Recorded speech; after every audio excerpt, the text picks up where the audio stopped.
Psychology କହିଥାଏ ସ୍ତ୍ରୀ କୁ ପେଲିବା ପୂର୍ବରୁ କ୍ଷୀରରେ ଏହି 3ଟି ଜିନିଷ ମିଶାଇ ପିଇ ଦିଅନ୍ତୁ।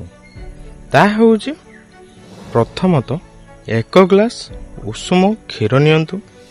ସେଥିରେ 1 ଚାମଚ ଦେଶୀ ମହୁ, 4ଟି ପେଶା ଯାଇଥିବା କାଜୁ ବାଦାମ ଓ ଗୋଟିଏ ପାଚିଲା କଦଳୀର ଅଧାକୁ ଖଣ୍ଡ ଖଣ୍ଡ କରି ସେଥିରେ ମିଶାଇ ଦିଅନ୍ତୁ। ଏହି ମିଶ୍ରଣକୁ 15 ମିନିଟ୍ ପର୍ଯ୍ୟନ୍ତ ରଖିଦିଅନ୍ତୁ। ତାପରେ ଗୋଟେ ଚାମଚରେ ବାହାର କରି ସେ ମିଶ୍ରଣକୁ ଖାଆନ୍ତୁ ଓ ପରେ ସେଇ କ୍ଷୀରକୁ ପେଇ ଦିଅନ୍ତୁ। ଏହାକୁ ବିଛଣାକୁ ଯିବାର 30 ମିନିଟ୍ ପୂର୍ବରୁ କରନ୍ତୁ ଓ ଦେଖନ୍ତୁ ଏହାର କମାଲ। ସାଇକୋଲୋଜି କହିଥାଏ ମହିଳାମାନେ କେବଳ ସେହିମାନଙ୍କ ସାମ୍ନାରେ ନଇଁଥାନ୍ତି ଯାହାକୁ ସେମାନେ ହୃଦୟରୁ ନିଜର ବୋଲି ଭାବିଥାନ୍ତି, ନଚେତ୍ ତାଙ୍କୁ ନୁଆଁଇଲା ଭଳି ତାକତ କାହାରି ପାଖରେ ନାହିଁ। ସାଇକୋଲୋଜି କହିଥାଏ ଏହା ଜରୁରୀ ନୁହେଁ ମହିଳାମାନେ ସେକ୍ସ କରିବା ପରେ ଆପଣଙ୍କୁ ସଚ୍ଚା ପ୍ରେମ କରିବେ।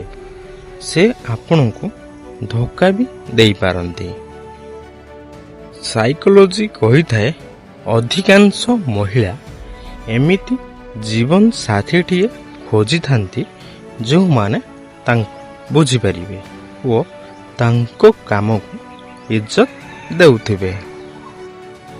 ସାଇକୋଲୋଜି କହିଥାଏ ଯେଉଁ ଲୋକମାନେ ନିଜ ରିଲେସନସିପ୍କୁ ନେଇ ଅଧିକ ରୋମାଣ୍ଟିକ ହୋଇଥାନ୍ତି ସେମାନେ ଦୁହେଁ ଦୁହିଁଙ୍କୁ ବହୁତ ଭଲ ଭାବରେ ବୁଝି ପାରିଥାନ୍ତି।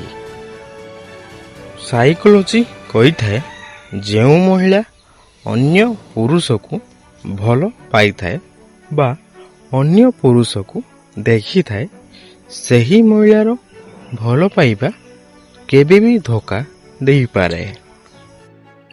ସାଇକୋଲୋଜି କହିଥାଏ ସେହି ମହିଳା ବା ପୁରୁଷ ସହିତ କେବେ ବି ଶୁଅନ୍ତୁ ନାହିଁ ଯିଏ ଆପଣଙ୍କ ହାତ ଧରି ସାରା ଦୁନିଆ ସାମ୍ନାରେ ଚାଲିବାର ସାହସ ରଖିନଥିବ। ସାଇକୋଲୋଜି କହିଥାଏ ଗୋଟେ ପୁରୁଷ ଯେତେ ବି ସଫଳତା ପାଉନା କାହିଁକି ସେ ଗୋଟେ ସ୍ତ୍ରୀ ବିନା ଅଧା ଅଧୁରା ହୋଇଥାଏ।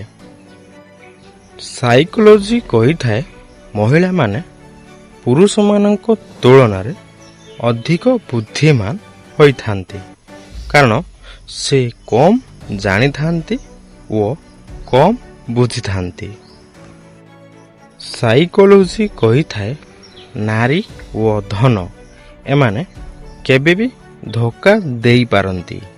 ଏହି 2ଟି ବିଷୟରେ ସବୁବେଳେ ସାବଧାନ ରହିବା ଉଚିତ। ସାଇକୋଲୋଜି କହିଥାଏ ମିଛ, ବେଇମାନୀ, ଧୋକା, ଛଳନା, କପଟ ଓ କ୍ରୋଧ ଏଗୁଡ଼ିକ ମହିଳାମାନଙ୍କର ବଡ଼ ଦୋଷ ହୋଇଥାଏ।